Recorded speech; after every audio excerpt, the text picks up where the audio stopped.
we have our year off to a start, and we have some good numbers in from January. And by good, I mean a lot of people put in their numbers, including bad ones, which is nice.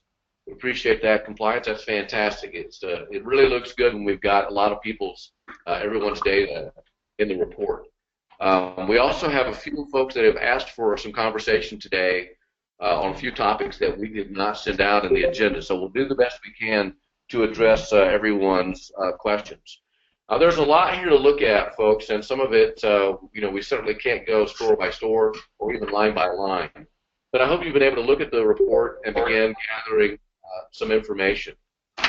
First of all, for me, as I look at the report, I'm interested in looking at the sales change for January. And you can see here in the center of the screen, our group averaged a 10.8% increase in sales. And that was really led by 3 or 4 stores. So I'm interested if you guys would be willing to talk about what drove some of these 50% increases in your business. Yeah. The rest of us enjoy those numbers. So J&H and Denali, Trailblazer, Alpine, Rock Creek, certainly love seeing those numbers. Anything you can share with us that's driven that increase? Yeah, weather and markdowns. Hey, Weather and markdowns. This is George from J&H. It was mostly weather for us, and we had plenty of selection from December. It's been a pretty inconsistent winter here. So that was we got 10 inches of snow in about an 18-hour period, and that's really what drove. We actually did not. We had to close for a day and a half due to the snow. And still got a 58% increase now. How about someone else chiming in? In our case, it was sorry, Denali. In our case, it was we have a new store and markdowns.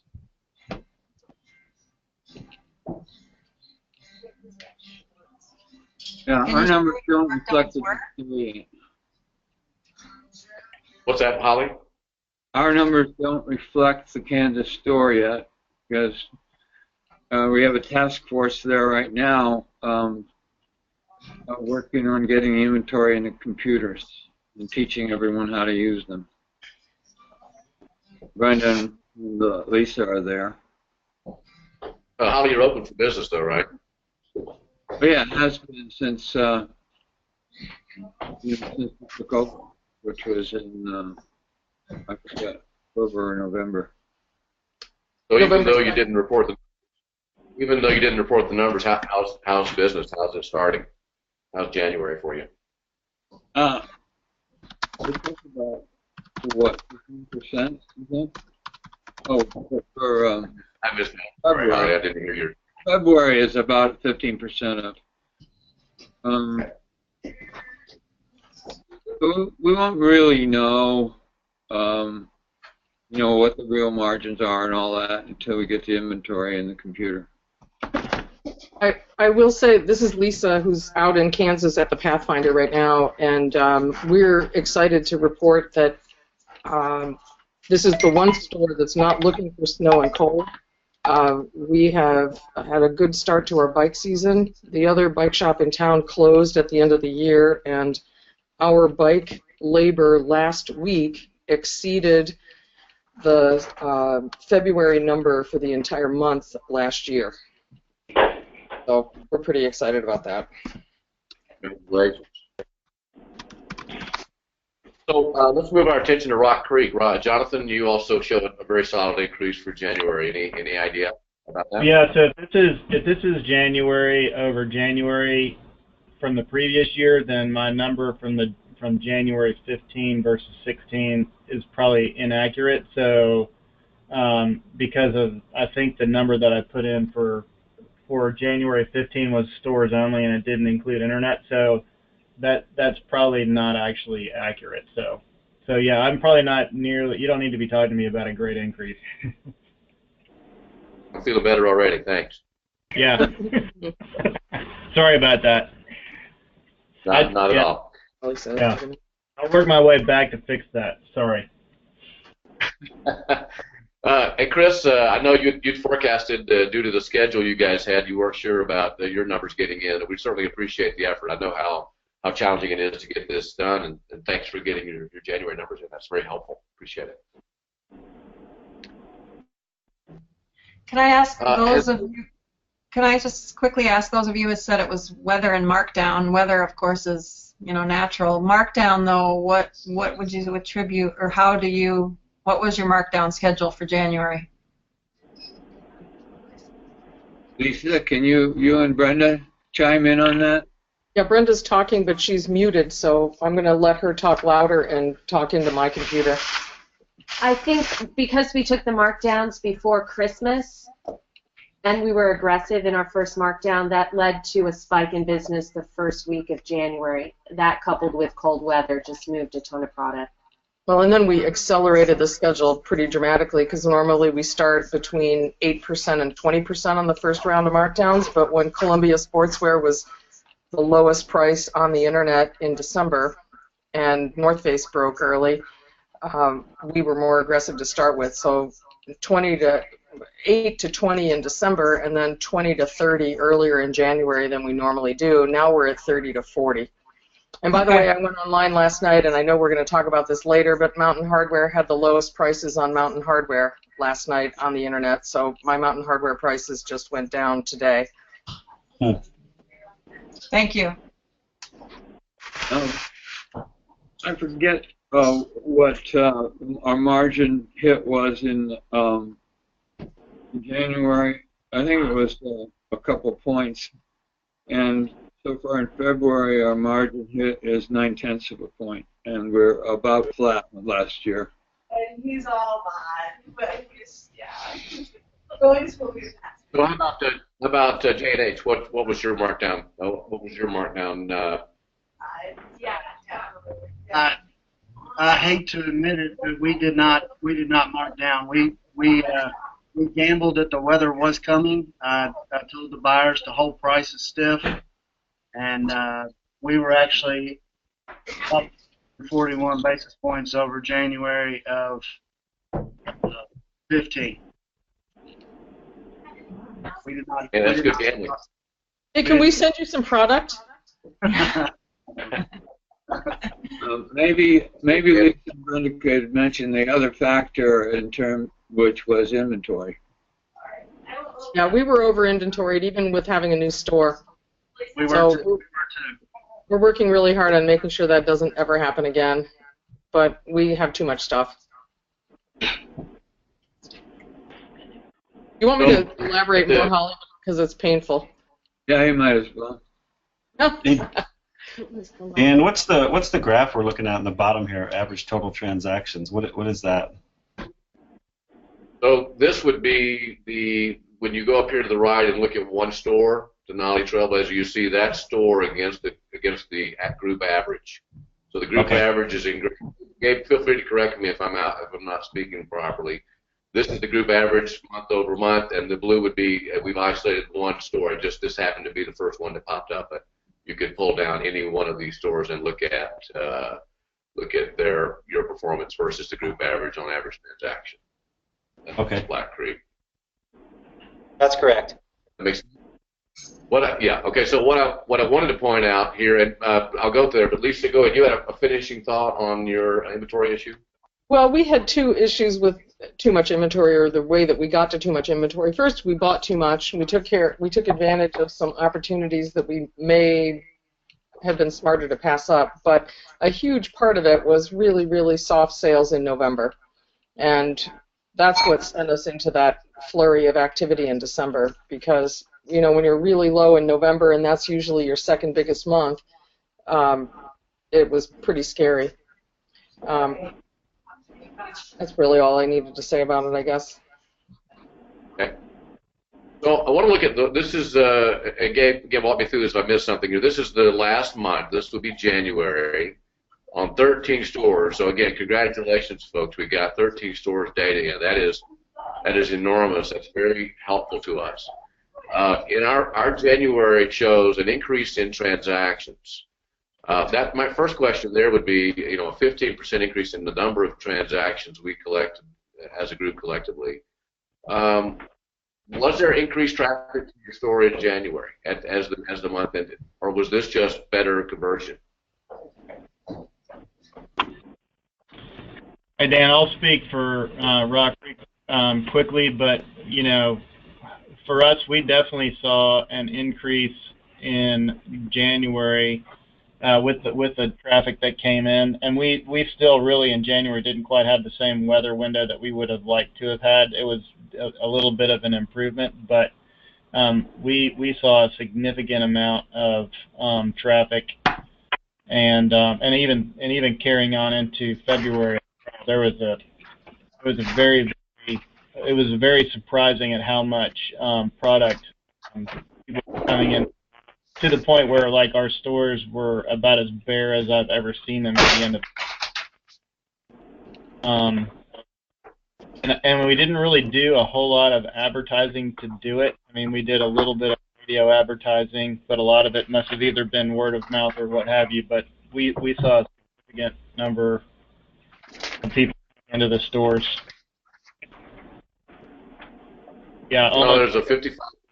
Yeah. I'm sorry, go ahead.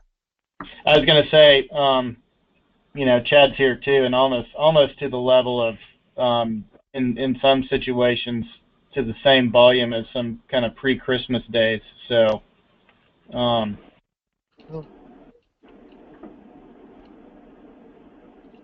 your transaction count doubled the group average, which was already an increase of 10,390 for the month of January. So, yeah. And with just on ours too, we are including internet in that too, but that was significantly off, so that was primarily store driven. So that against a 55% reduction in January for outreach, from 4.72 in January of last year to 2.12 in January of this January. Well, one interesting metric here for me that is quite surprising, our January payroll as a percent of revenue was down in a good way, 16%, from 21% last January, 21.5% last January to 17.9%. That 17.9% sounds like a May number or a June number. Any idea? Were you just cutting staff? Was it an increase in sales that drove that? Some of our top line folks that did that? What's the explanation for the improvement of payroll? For J&H, it was an increase in sales, but it's also when we get the weather like that, we were able to staff as the other month, and people know exactly what they need. There's not much shopping going on. They're all about getting what they need. So that's how we were able to keep it that low. Okay. Yeah, that just simply increases it all. I'm sorry, go ahead. I think that's probably a reflection of the overall sales increase for everyone. Primarily. Okay. Nobody took any actions that they could speak of that would make a difference here. So I pulled up one of the categories down here to the month for our sales change in hard goods, water hard goods. And those of you that sell boats, there's what, 5 of you here in the group, two of the stores in particular were really driving the effort with some pretty spectacular increases in sales. And I just wonder, Canfield, if there's any anomaly here to address, or J&H, you had a great increase as well. Everybody else was in the red there, but the net of that was a maybe misleading 40% increase in sales. Any idea what happened there? For J&H, that department's pretty new for us, so we were up against a very, very small number. For us, your January numbers are very anemic in water sports because it's all frozen around here, and so really what you're looking at is the difference between 2 boat and 5 boat sales for us. It looks good on the spreadsheet, though, that's for sure. Is there a category anybody's interested in seeing? I want to show us apparel, which I would expect to be healthy, except for in margin where we saw a reduction. Turns were increased, sales increased, units increased. Gimroy was up a bit, not great, but up a bit.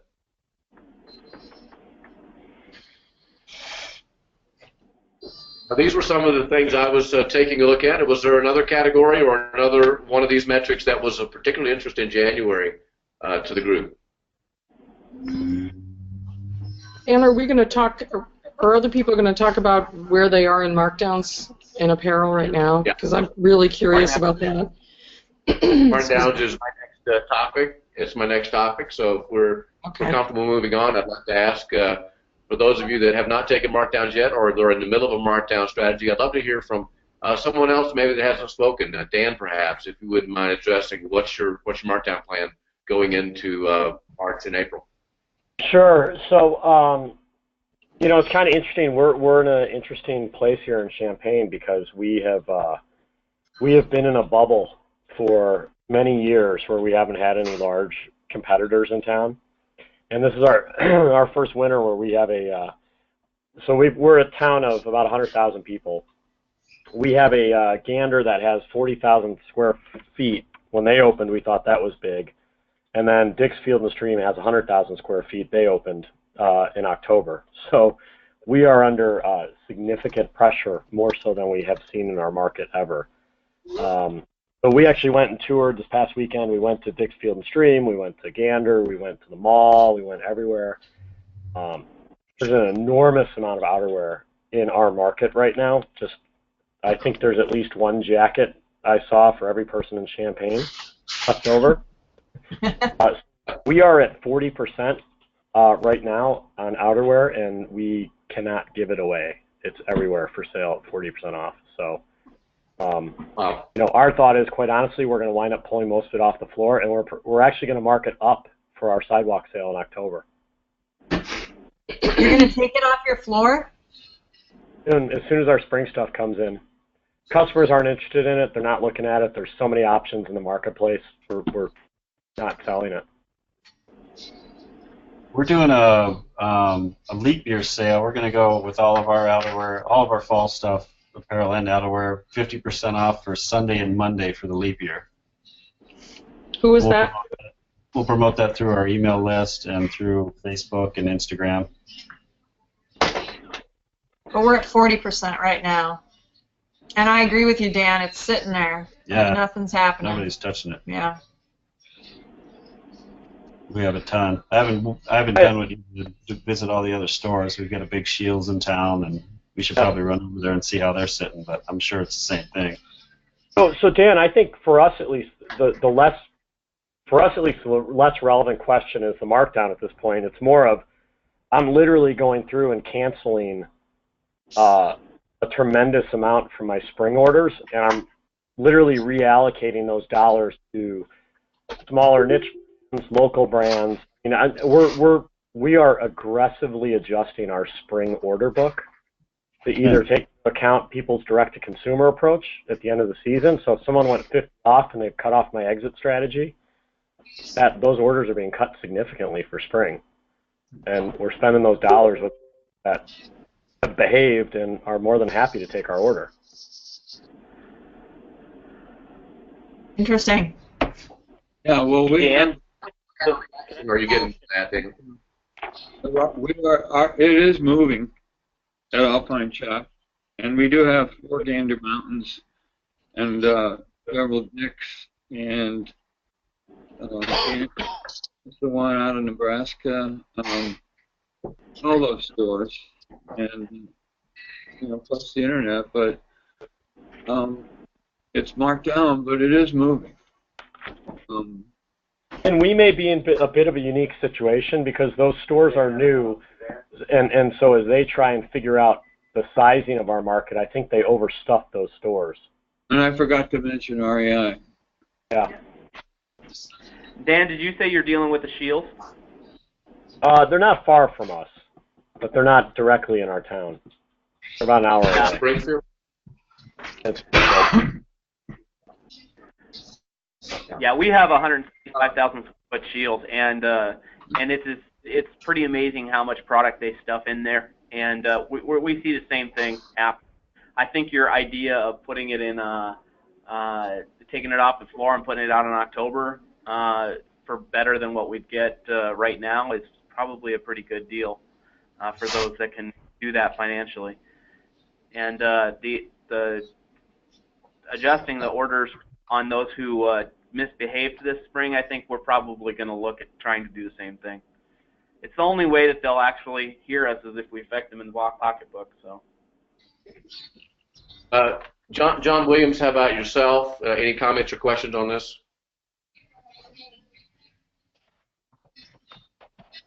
John Williams, are you there? Thank you.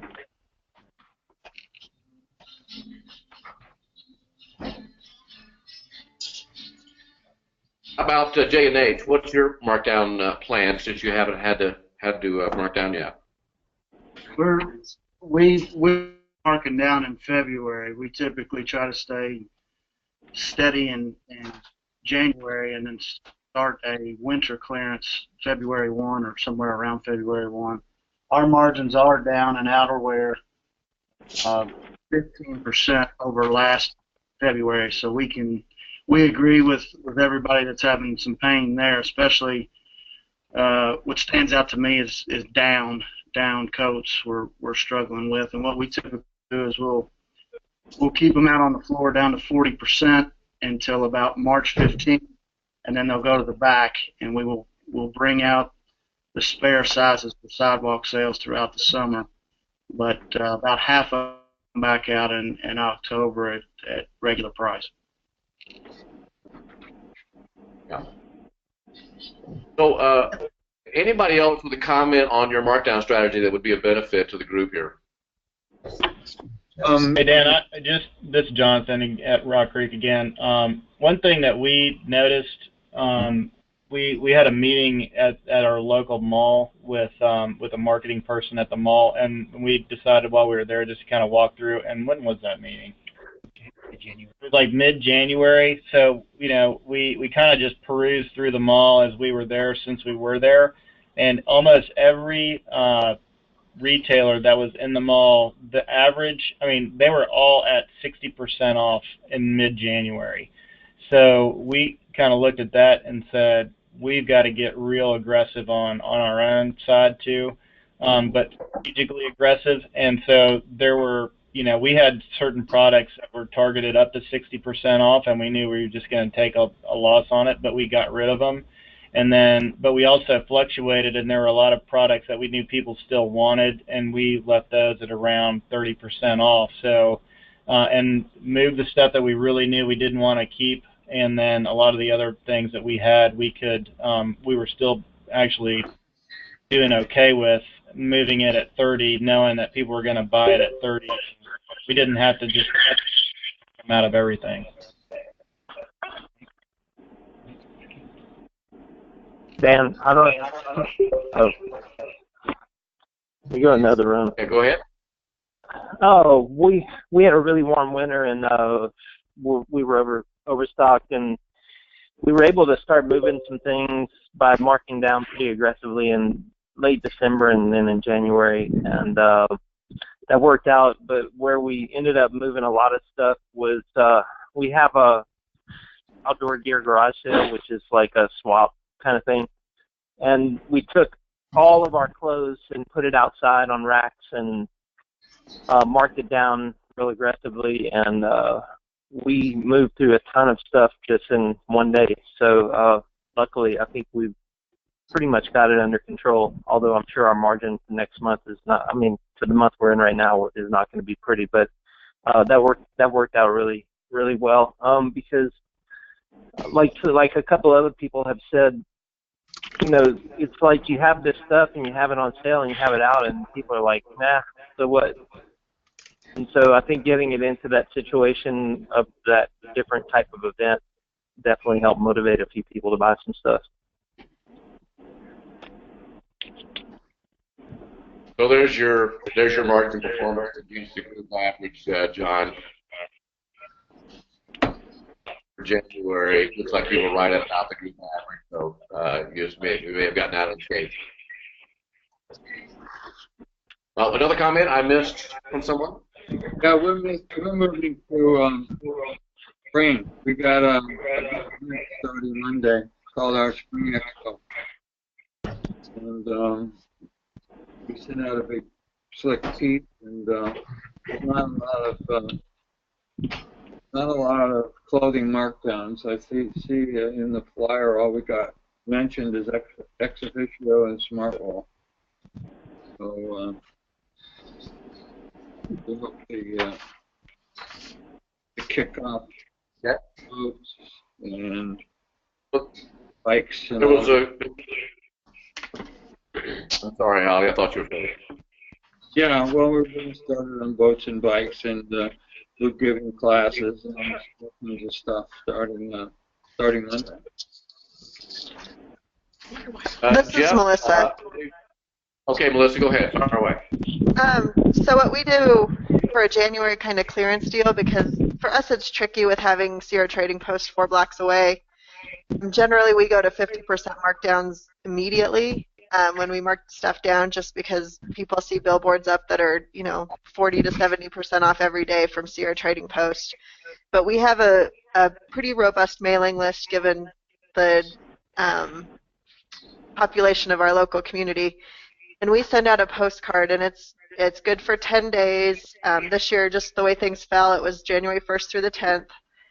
And they get 40% off any one item in the store. So they can come in and we don't restrict it at all at that point. It's pretty much, just for cash flow. But they come in and they obviously buy other things. And we have a pretty honest group, so we don't get a lot of people trying to manipulate the system. But it drives a ton of traffic for those days, and people get really excited about it. We had people waiting outside the store this year because it was it started the 1st of January, which it doesn't usually do. So that obviously gives you a little bit of a margin hit, but it generates a lot of excitement, and people will come in and maybe they buy the ski at 40% off, but they also buy a pair of boots at regular price. So that's been really successful for us, and that's kind of what really drove a ton of our January sales. Hey Melissa, I had a question. This is Jeremy. Is that 40% off of anything, one item, and then they can do whatever on the other things, and does that also include things that you already have on sale? It does, but it includes stuff that we already have on sale. Generally, that's not what people are after. What we found is, they're looking for that piece that they've been drooling on for 3 months. They're looking for a pair of skis or a tent. Yeah. So that's the big thing. The other thing is that we're pretty strict about who gets to use it. So you have to get a postcard unless your address has changed or it got lost in the mail, and we verify that on our computer. So it's not, we get the kids that come in with their buddy and they're like, my buddy got a card, I need a card. And I'm like, are you on our mailing list? And they say no. And I say, well, I'm happy to put you on the mailing list now, and next year you'll get a card. Right. So it's, and literally that's what we do. We don't cave on that. If they're in the computer and they don't have their card and something weird happened, then obviously regular customers, we take care of that. But we're pretty strict on that. Like, you just can't come in and go, give me a card.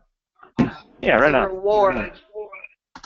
The reward. How many cards do you send out? This year we sent out 5,600. And Cody's about 10,000, surrounding areas about another 20,000. So it's a pretty good coverage area. This year we got about 12% back, which for direct mailing is pretty significant. Did you say incredible? 12%. 12% return. Melissa, just a comment.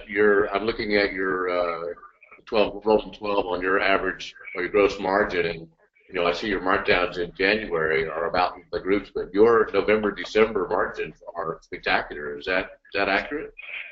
It is. We don't. This is the first year we ever did a Black Friday sale. We don't participate in that, and we did it as a 20% off any one item deal again.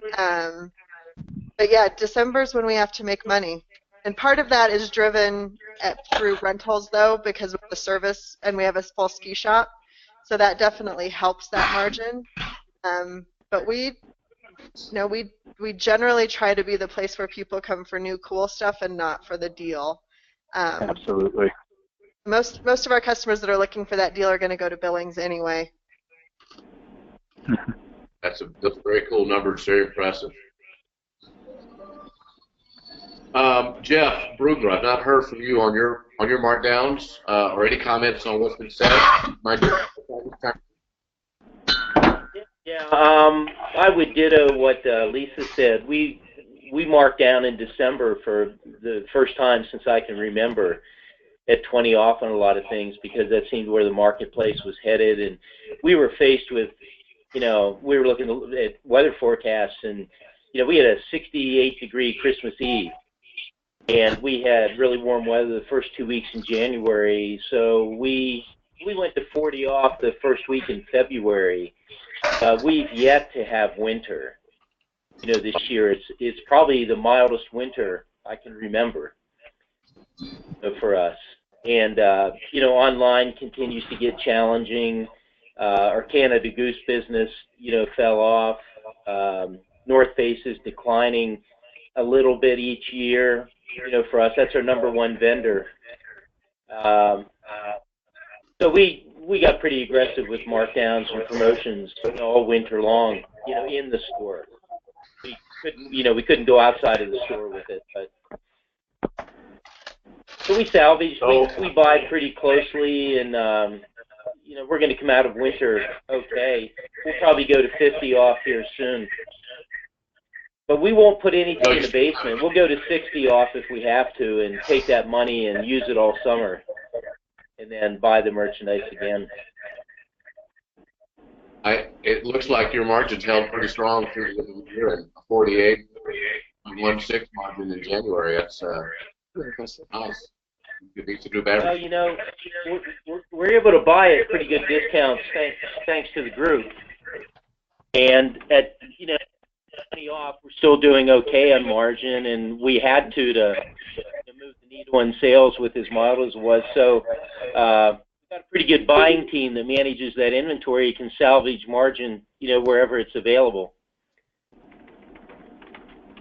Yeah, I was looking to see if you suffered on turn, and your turns also were ahead, ahead of the group. Really strong December, then 2.78 in January. Very nice. How to fall out of love with inventory. The new book by Jeff Rupert. Nice. How to fall out of love with inventory. How to break up with your inventory.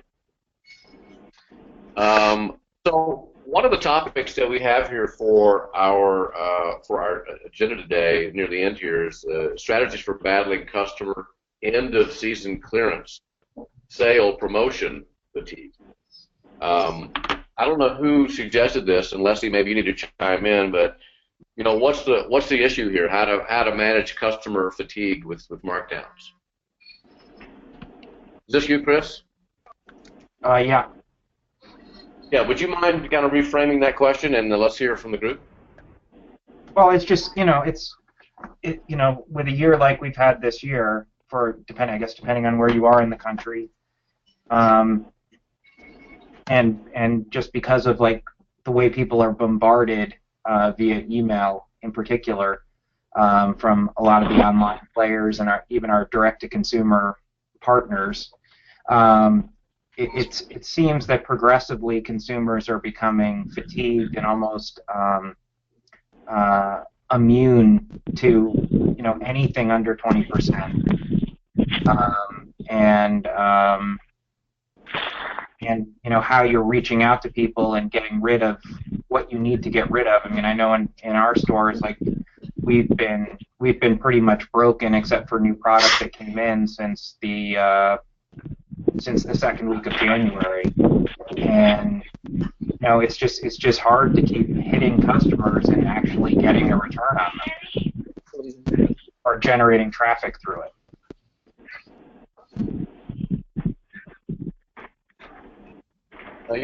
Jeff, back to you. You've maintained some pretty good margins in your January.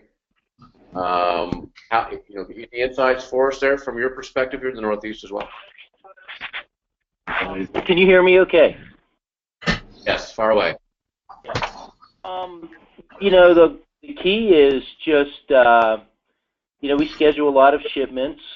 We try to, back up orders. So if it's a good year, we can get it, but we give ourselves a back door. We canceled a lot of orders this year. We write those orders with the rep's blessing that we can do those cancellations without losing terms. We chase a lot. We're trying to do reorders on a regular basis, maybe more often. We take advantage. The one-time POs really help margin, quite a bit. And we try to, bring in a certain amount of closeouts, whenever we can to increase those margins. It's just working with a, leaner inventory and making it work hard. And, we're trying to chase merchandise instead of have it chase us, sort of thing. Thanks, Jeff. Dan, are you still on the call? And if so, you're in a very hotbed of a lot of competition over there. Any insight on this topic with consumer fatigue? Yeah, are you asking me, Dan? Yeah. Yeah, I think we have the combination. We have, we were 60 degrees last week, and then we had snow yesterday, and we not only are we finding the consumer fatigue of constantly being bombarded, we see that as well. But without sort of a steady weather pattern, there's sort of I can get through it. I don't really need it. Day or two. That combination, I think, is what's hurting us. And your tactic is to remove it from the conversation and revisit it in October. It's just at this point, the customers that are coming in, they're starting to buy the spring product, and so why? It's making the floor look bad at this point. It's just a distraction. I just don't think we can push it. Now we are going to have a sidewalk sale in April, which we do twice a year, and we'll try and push some of the outerwear then, but I don't think we'll move much of it. I think it'll be October. It all sells at the sidewalk sale. It's amazing. Yeah, we're following the same. What's your markdown on that sidewalk sale? We typically have to go 30%. Yeah, we're following the same strategy as Champlain Surplus. We decided not to mark down very much this winter at all. Part of it was, we needed some product to look good for the sales floor, and then we also wanted to see what we might be able to send back to the vendor or where we would be looking. And so now it went from really cold to really warm in Tucson. It was 85 the other day, and we have a big sale in March, so we're just going to market around 25 to 30 off in March for any of the older product and just have it at the 2-day sale then. And we'll see how that goes, but it's generally a well-received sale, and so we'll see. When you're moving all that outerwear at 30% off in October, are you going to adjust your fall 16 orders also? Because, a lot of your customers are going to be picking up their new winter coats at 30% off. So we've for us, this is Dan again, sorry my voice of battling the flu. We historically have kind of included that in our buy. I'll tell you though, for this upcoming fall, we've written more November and December orders than we ever have. So to Jeff's point, we've got about 40% of our buy on November and December orders, so we can just cut and run if we need to. And we're just kind of ignoring when the vendors say you can only cut up to 20% and lose your discount. Just an FYI, I was on the National Weather Service website back in January.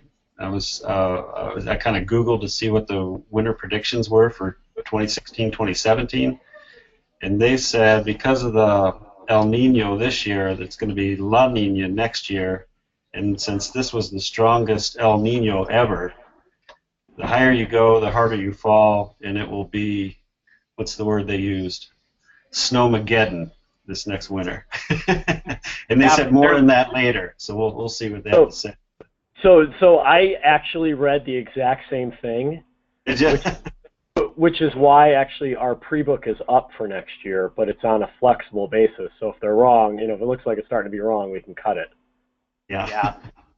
We actually do the same thing as Jeff. We section out our orders over the fall, and we have a lot of 12-15 ships, and that way we can get through half of, because normally most of the vendors ask you for a 30-day window for cancellation, so that means that we can get through a good half of November, seeing how the winter is pacing out, and then we make our adjustments to those 12-15 orders based upon that. And it does really serve us well. We were over-inventoried in a couple of areas, but not to a degree that it harmed us, because we were trying to keep optimistic on what would happen later in December. But we could have been over-inventoried incredibly had we not had those backups, and we shipped it all in earlier. So we have a typed-in question from Lisa wanting to know what percentage of fall 16 open to buy that people consider acceptable to carry over from fall 15 product.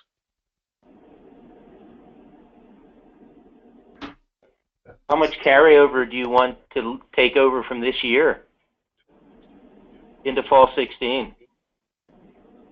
Is that the question? Yes.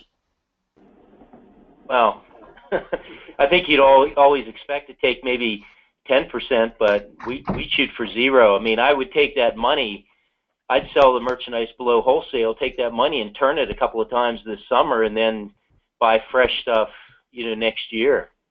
Yeah, but if you can't get to 0, where would you push the panic button? Well, we're going to 50 off here soon.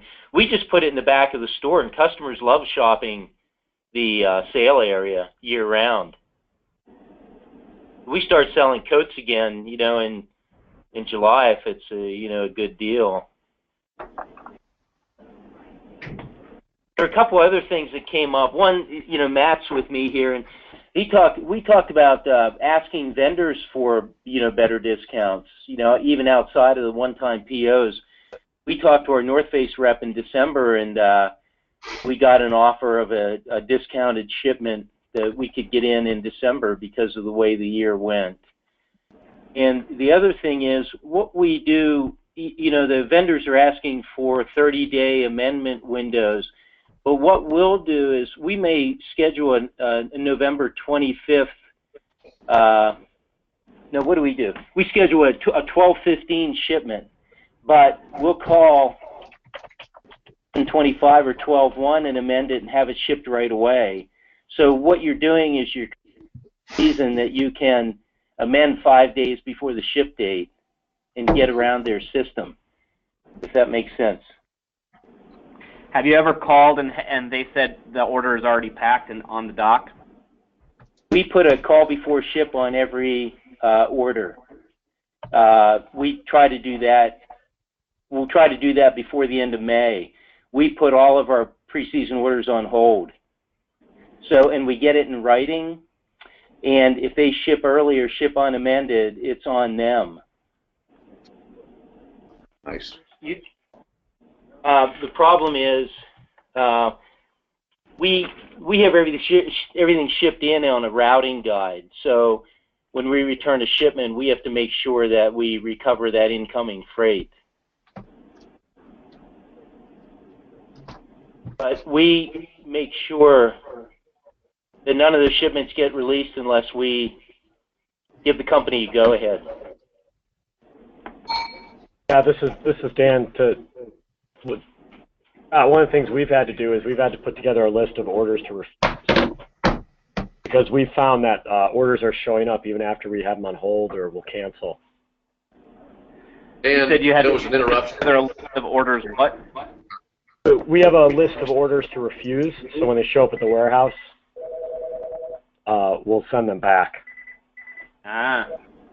Because we're finding that even if it's on hold for revision or canceled, that some of them are showing up this spring.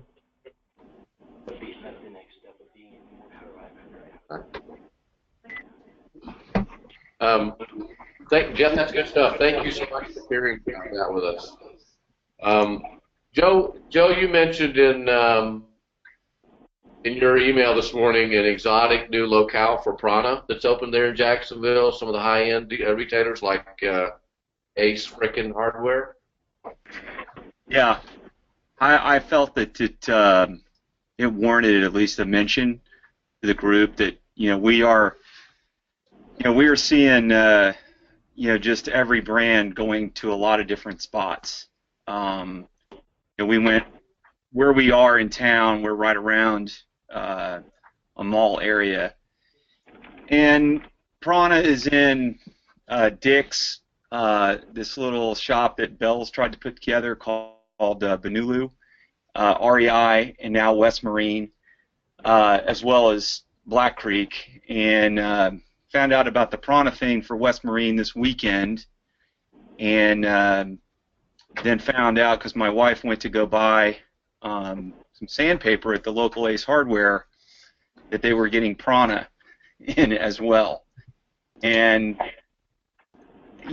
for me, it's one of those things that, gosh darn it, if it's in Ace Hardware, it's really not a specialty brand anymore. And I just wanted to say that we're going to see some other stuff popping up in places that we're not really going to expect. Hey Joe, this is Dana. I was curious, what was Prana already in there, and what kind of Prana? What kind of goods? The great ladies' dresses, the Bryon pant, the Zion pant. Liz, you were there. What else was there? They had men's swim. They had men's shorts. They had yoga mats. They had bags. They had all the bags. They had trucker hats. Pretty much, the best of their line was at the Ace Hardware. So full clothing. That's crazy. I was thinking it might have been just accessories or whatnot. I just wasn't sure. No, full clothing. Yeah, I just, in my mind, I think we all know that, and I don't want to hijack this whole call because we could probably talk about this until we all go home. So, but, I think that an opportunity is here to have discussions, off this conference call with different people about this sort of topic, because I'm sure I would love to know specifically if there was anything that somebody else saw when they were going to shop their area and going like, what the heck is this brand doing in here? If Dan walked into, Gander Mountain and saw, a big rack of Patagonia, or it's not, just something that we just kind of went, this really shouldn't be here, right? That would be my thought. So I know we're the furthest south, and this winter markdown thing is, we went a lot earlier than everybody else, and it was 83 degrees here yesterday, and the pine pollen's all over my car, so we go a lot earlier than everybody else. I wish I could hold out, but yeah, that was what I wanted to talk about, was just that sort of thing. Hey Joe, what did the rep say to you about that? About which one? Prana. Hardware. Prana thing. I was on the phone with Andy Burke this morning, and he said, they're about 15 miles away from you, and I said, Andy, your stuff's right next to the fertilizer. Yeah, the women's Prana dress going next to the fertilizer. I mean, if that's where you think you need to be, then you well, don't. It's not. Yeah. You don't need to be in Black. Joe. Yeah, you're at. Yeah. I mean, you want to you want to be a premium brand and be at a hardware store? I mean, I think that's the real question, right? Not even so much. Yeah, you're right next to me, but you really want to be in a hardware store? Seriously? Yeah. Yeah, I know that sucks, Joe. No, I mean, but my point and the reason that I wanted to let everybody know is like, if they're willing to do that in Jacksonville, when we have a yoga studio inside our store, and we made we were a concept, we're a concept shop with them. There's not going to be much sacred, and you take one little dip down, you might have your rep going, hey, yeah, the guy in the bowling alley wants to put prana in. You think that that's pressure from Columbia? I think it's undoubtedly pressure from Columbia. Yeah, it's drive. There was they had 2 racks of Columbia also at the Ace. But Columbia is everywhere down here. I mean, if you choose to be in Columbia, you have to say, okay, I'm going to do these 2 or 3 things and try to do them well. You think it's like augmenting what you're doing, and we opportunity buy that stuff in order to do that. But Prana's to me was not an opportunity brand. That was more of a up until about 18 months ago, I would have said that it's a core outdoor brand. And now I would say that it is definitely not a core outdoor brand, at least in my opinion.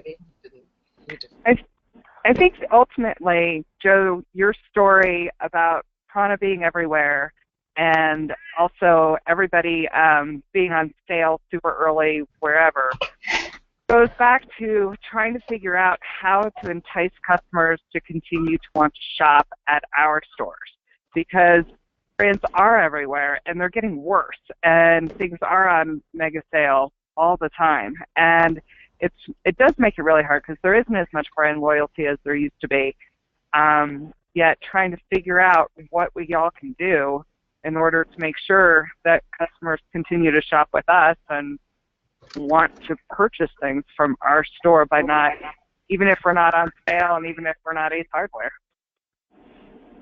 Hey Dan, this isn't the perfect answer from J&H, but if you'll pull up Outreach, we consistently advertise every month.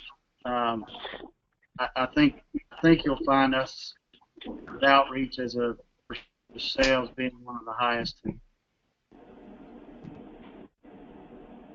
Yeah, 5.72 against 8.12. Even when we're not discounting, we are trying to stay on the top of their mind with, we're your outdoor headquarters for tents, backpacks, quality, local. Yeah, and you know what, you're right on, and I think that's one of the things that we try to do, and I think we all try to do is have events out the wazoo. They may not be sales oriented, but you need to be top of mind, right? So, no, you're right. You are absolutely right on. And I want to frame this by saying, I want to frame this by saying, we were up 10% in November and December combined. So, it's not a, I not think a deal breaker for you. No, I mean, what it is that when I look at it, it's like, where am I going to allocate my capital, right? And when I look at a brand that is willing to do what Prana did, and anybody that was a Prana dealer last fall knows what they did in terms of direct-to-consumer and the way they were trolling for people on their their influencer accounts and stuff like that. I think it's just a direction that a brand is choosing to take, and we just need to be able to give each other heads up when we see a brand doing that, because we need to reallocate to different types of brands. Brands that do value it, because as much as you want to say that your customer will be loyal to you, it's one of those things that if there's enough distribution, then price is definitely going to be a big factor if there's too much distribution. Good call, Adam. I'm just looking at our time here, and here's a typewritten question that came in from Pack and Paddle. Back to our comment, I think Dan brought up about the call before ship. The question is that there are some companies that they're working with that say their system allow them maybe. Put in a golf course, yeah. And the question is, how have you gotten around companies that say they won't do that? Dan, if you don't mind addressing, is that a deal breaker before you sign the PO, or is there some other issue there? How do you manage those companies? So someone else was talking to your question, Dan. So I think the question was, how do you get around it? I ignore their rules. For companies that tell you they won't do it or can't do it because of their system, what do you say to that? We just ignore that. Seriously, I mean, it's a barrier. We put everything on hold, and if it shows up, we refuse it. And if you refuse it once, it'll never happen again. Okay. Good stuff. There's another question here. Leslie, would you mind reading the question? I can't see it. It's from Lisa, I believe.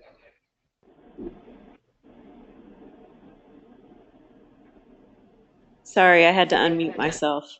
Lisa asked the question, a few years ago we had a problem with is it MHI?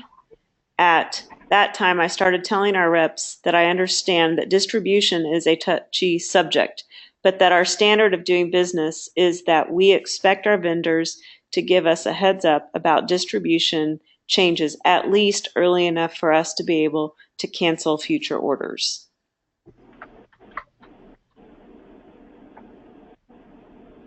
Okay, and the question? I'm sorry, it wasn't a question, it was just a statement. Got it. I just unmuted myself. This is Lisa. I wrote that in response to the swirl of emails this morning about like the touchiness of distribution, and I understand that. There have been some comments that if you complain about distribution, then they're not allowed to do anything, or that lawyers have advised some of the big companies that they have to be careful about that, and so we just say that in our meetings. We ask about future distribution, and then our buyers do, and then we say, just wanted to remind you that we appreciate a heads up, and we'd like it to be well enough in advance that we can cancel orders, and that gets the message across. And then you have to decide whether you really want to do that. Oh. Right. Listen, we're at the end of our time here. Gabe, another great job on the report. Thank you so much for good stuff. I've attempted today, as any owner begins talking about a particular topic, I've done my best to bring their store up on the screen so we can kind of look at the context of their numbers. I think it's interesting that we're willing to share our specific numbers together. It makes the conversation a little more vibrant. And I also think there's some great stuff here for January. Again, congratulations on getting every store's numbers in for the month. That is great progress, and let's keep that up as we go into the rest of the year. That'll make a big difference for our conversations. And we're looking forward to heading down to Lafayette here in just a couple of months. John, Becky, you guys ready for us? That's a yes. Good time for one more question. Sure, Holly, fire away. At one point on the dashboard, we had outreach up there, and reminded me that I was talking to Brenda, who's putting the numbers together, and saying that in our numbers, the people that work in marketing, their salaries were put into marketing expense. I wasn't sure whether we should be putting those salaries into salaries, and so I think we might have made that change for this month. We have a few people in marketing. Holly, we can talk about that offline. It depends if you're marketing person, exclusively marketing, but is anybody else doing that? I don't think anybody else is doing that, are they? No. It doesn't really give a real. If you put the salaries into payroll, it doesn't really give a clear idea of what you're really spending for outreach. That's correct. That's correct. So I think you're right not to have any. Hey, Dan, before we lose everybody, I just want to remind everybody to put on your calendar March the 31st will be our next webinar at the same time. I will definitely send out email reminders, but please go ahead and put that on your calendar. And then I'm also going to be sending another reminder email to book your hotel rooms for April when you get a moment. But I'll send that link out to everyone this afternoon or tomorrow morning. One quick question. Is this Engage group going to meet in Albuquerque? That wasn't the plan, was it? No, that's not the plan. We can talk about it in April and make a decision somehow, but that was not originally. That's not on the schedule at this time. Okay. I was gonna say I'll chime in there. I think as far as the schedules that I've seen so far, you know, the group decision I remember having when we were in Knoxville was that, you know, it's just a lot of time that everybody's already at the show, so adding an extra couple of days is a lot to ask. Yeah, and we're already meeting in April, so. Yeah, we'll have to determine where and when our fall meeting is in April. Okay, sounds good. Thanks, everybody. Thank you. Thanks, everybody. Thank you.